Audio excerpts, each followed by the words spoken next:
BXB. It's in the game! Hi guys, Joel from BXB Games here. Today I'm taking a look at a game called Shape of the World on the Xbox One by a company called Hollow Tree Games. So Shape of the World is a sort of exploration game, I guess.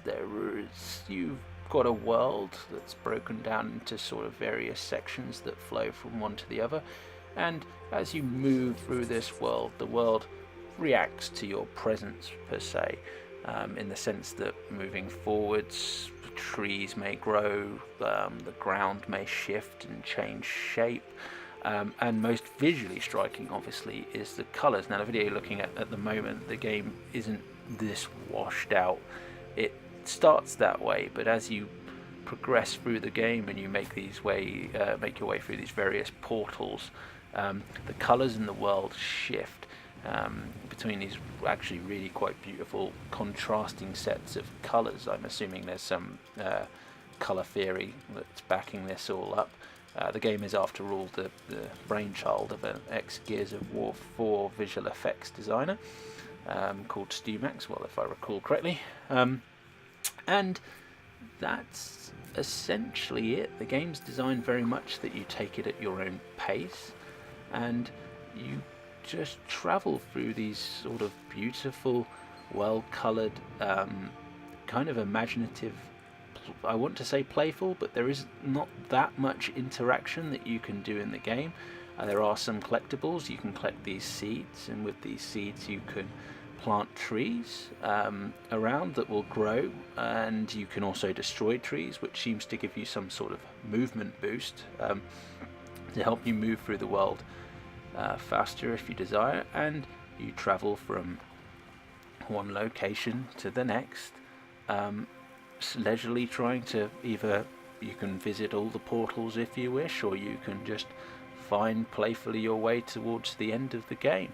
The game itself is relatively short. I mean, you could probably speed run it in about 30 or 40 minutes, but take your time, explore, have a good look around these sort of, I want to say open environments. They're open-ish, but they are, at the end of the day, surrounded by walls and invisible borders, so you're not completely free to sort of travel all over this world. But there's quite a lot to look at. There's some wildlife. You can't really, like I say, interact with many things. You can sort of bump these creatures in the world, but they don't do too much. It's mostly a feast for your eyes and your ears. Obviously, accompanying the visual side of the game is, as the audio track is also evolving and reacting to your presence and things, and changing in between these nice beats and sort of serene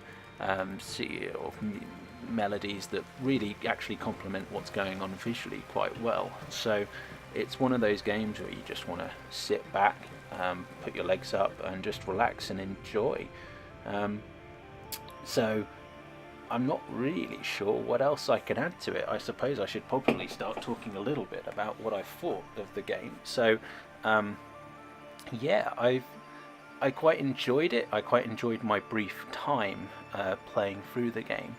It didn't really leave me with much to take away from the game per se. I mean, visually I enjoyed my time playing it. I've also discovered seemingly that I quite enjoy planting trees. But it doesn't, like I say, have any real narrative or any story or anything. And there's not really much to go by in the game to try and create your own subtle story. I mean, the only thing I could really think of was that obviously you can plant trees, but then seemingly destroying them helps you move faster through the world. So I wasn't sure if there was trying to be some subliminal messaging around how it's easier to destroy to progress, but, you know, planting trees and taking time to let things grow is obviously a slower process. But yeah, that's just my interpretation. I've sort of after the event researched it a little bit, and there isn't really anything, no one has any stories or anything to it, so I guess you can sort of play through and enjoy it and make up your own story. Yeah, it's okay. That's why I've given the game 3 stars. It's a pleasant, well polished, well implemented experience, but it's short, and it's not going to completely blow you away. So, thanks for listening.